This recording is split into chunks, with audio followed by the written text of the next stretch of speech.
Vamos analisar a derrota para o Flamengo, resultado que não traduziu o que foi o jogo, mas o Vasco pecou por não traduzir as chances criadas em gol.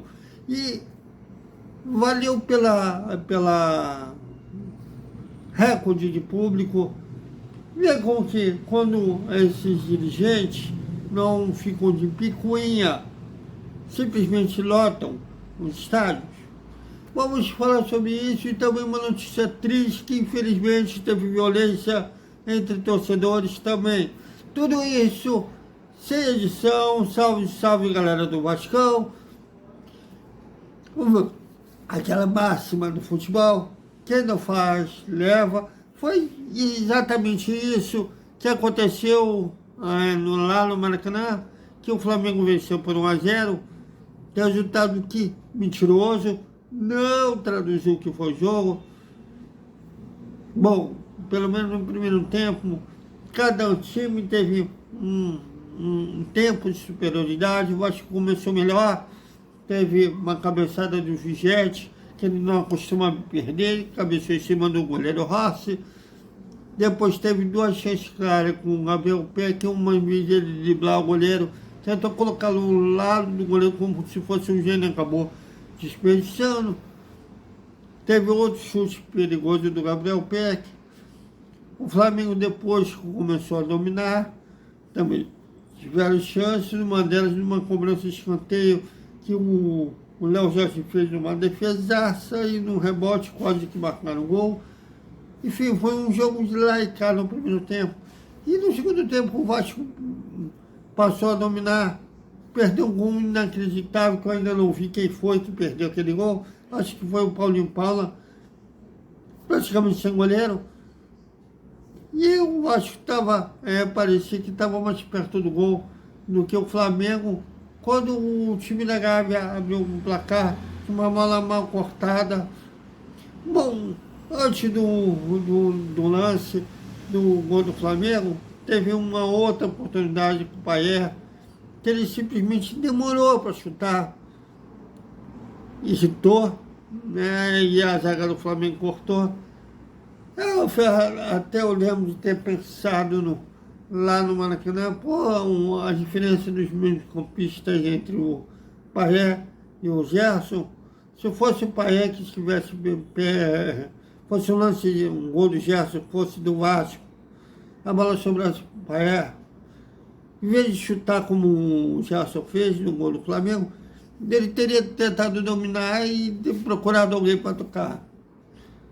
Ele simplesmente ele não consegue ser fominha. Ele não sabe, não tem não sabe diferenciar, né, essa distinção na hora de chutar e na hora de passar. Ele simplesmente pensa como mandou e não sabe na hora que ele está com um ângulo privilegiado para chutar.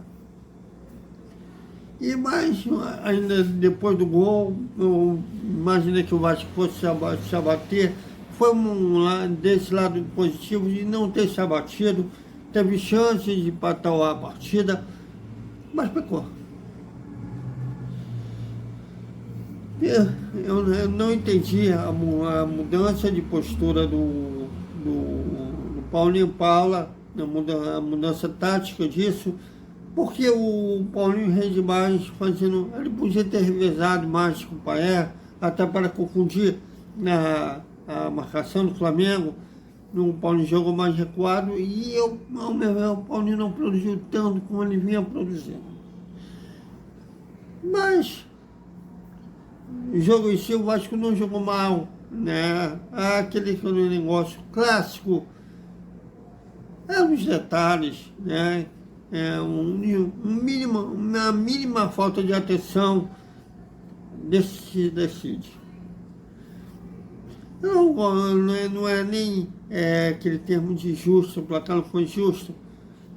O placar foi mentiroso, porque teve um time que chegou mais perto do gol.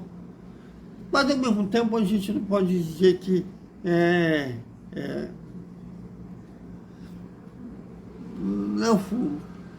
não foi injusto, porque o futebol é bola na rede, no final das contas. Um time que chegou mais ao gol, mas não traduziu isso, gol. E outro chegou menos e conseguiu converter gol. Tanto que o Vasco teve mais posse de bola no Flamengo e chutou mais vezes ao gol.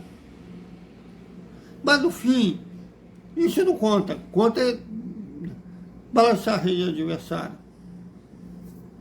Bom, mas concordo que o Ramon Dias disse na entrevista coletiva do amadurecimento da equipe ter competido com um dos líderes do Campeonato Brasileiro.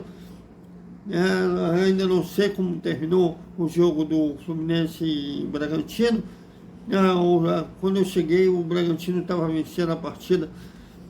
Mas até comparado, nem se compara com o Maurício Barbieri no primeiro turno, com o Vasco dirigido com aquele projeto de treinador. O Flamengo passeou, né? Tanto que eles fizeram 4-0 naquela época, no primeiro tempo. Hoje não, o primeiro tempo não seria nem justo, nem se eles tivessem vindo com a vitória parcial, muito menos ainda se o Vasco tivesse terminado o primeiro tempo com a vitória parcial. Jogou como se deve jogar um clássico, porém, já é diferente como foi contra o Fluminense, que o Vasco soube ser cirúrgico nas oportunidades que ele criou, né, que ele venceu de 4-2, hoje não soube ser. Faltou talvez um pouco mais de calma, né, ter mais um pouco daquela frieza para transformar essas oportunidades em gol. Agora,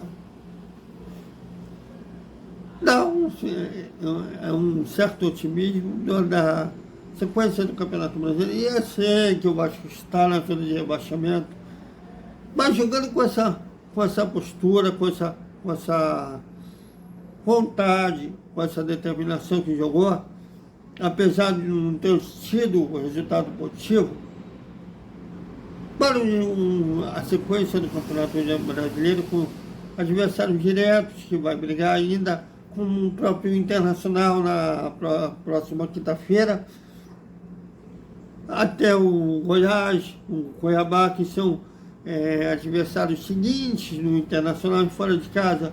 Se jogar nessa postura, é possível sim vencer e sair dessa zona de rebaixamento. Que, aliás, se o Vasco tivesse empatado até o jogo, teria saído com o empate do Goiás, com o Cuiabá, teria chegado nos mesmos 31 pontos do Goiás, mas tem uma vitória a mais, teria jogado o Goiás para a zona de rebaixamento. Enfim, eu acho que, até conversei com um colega, quando a gente estava vendo se a gente ficava na zona mista ou se a gente ia para a coletiva. Na verdade, hoje o Santos apanhou, tomou uma chicotada do Internacional no Beira-Rio de 7-1. Sim, 7-1. Que, ao meu ver, já estão rebaixados o Curitiba, o América Mineiro. O placar que o Santos tomou de estudo. Desculpem, amigos santistas, mas vocês, no ano que a CBF, em homenagem ao Pelé, colocou também o nome no Campeonato Brasileiro de Rei, aí a diretoria não soube montar e voou o Santos, para mim sim está rebaixado. E falta uma vaga, Vasco, Corinthians, o Internacional se afastou um pouquinho, mas ainda não está matematicamente seguro. Goiás, Cuiabá, quer dizer, ainda há pelo menos 5 times querendo se livrar dessa uma vaga que todo mundo, ninguém quer pegar. Agora, voltando a dizer, o Vasco não jogou mal. não soube ser cirúrgico. E é preciso, até pelas circunstâncias do Vasco, sabe? O Medel, depois do jogo, que ele foi questionado pelos números postos perdidos do Vasco, falou, pô, gente, não.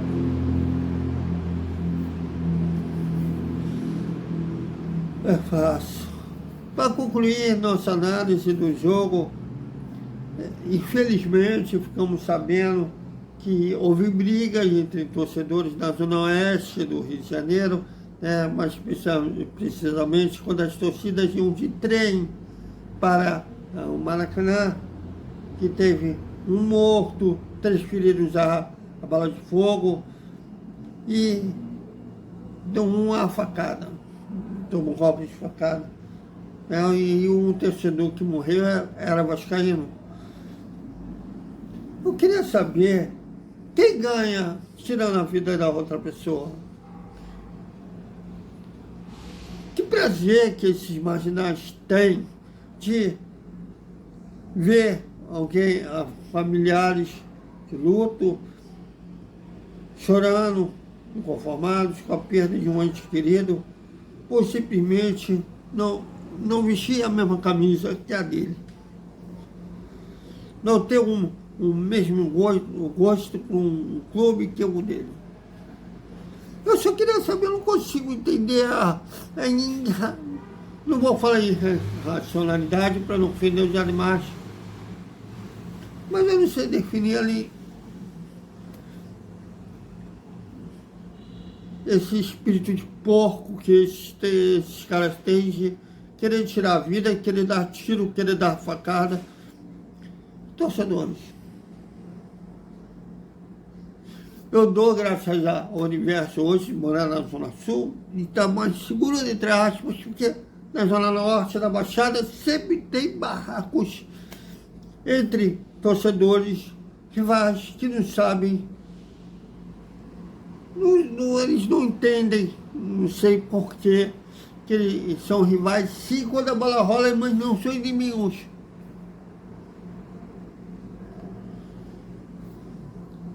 Gosto, cada um tem o seu. Não adianta impor a ninguém. Meu pai era botafoguense, mas ele não conseguiu fazer eu ser botafoguense. Aí vai matar uma outra pessoa que você sequer conhece, simplesmente por ser torcedor de rival ao seu. E o governador do Estado, já que a segurança pública é responsabilidade do governo do Estado, deveria mapear melhor a segurança em dias de jogos, né? Dessa vez foi bem longe do Maracanã, mas foi a caminho do Maracanã. É isso, galera. Até o nosso Desperta Vascaíno, que será a entrevista coletiva, primeiro tempo da entrevista coletiva do Ramon Dias, e o nosso, a hora do almoço, que será o segundo tempo da entrevista do Ramon Dias. E amanhã, a gente, no nosso Boa Noite, a gente vai fazer um resumo do melhor da segunda-feira do Vasco. Infelizmente, não vencemos. Aliás, o Vasco só venceu o Flamengo no ano de 2023, uma única vez, ainda na fase de grupos do Campeonato Carioca, que foi 1-0 gol do Palmeiras. Depois disso, houve um empate, depois derrotas. No Brasileiro, 2 derrotas. Então é isso, galera. Até mais com mais Vasco. E lembrando que quinta-feira a torcida já esgotou ingressos. Às 7 da noite terá aí, seja no ar, o Vasco Internacional. Até mais.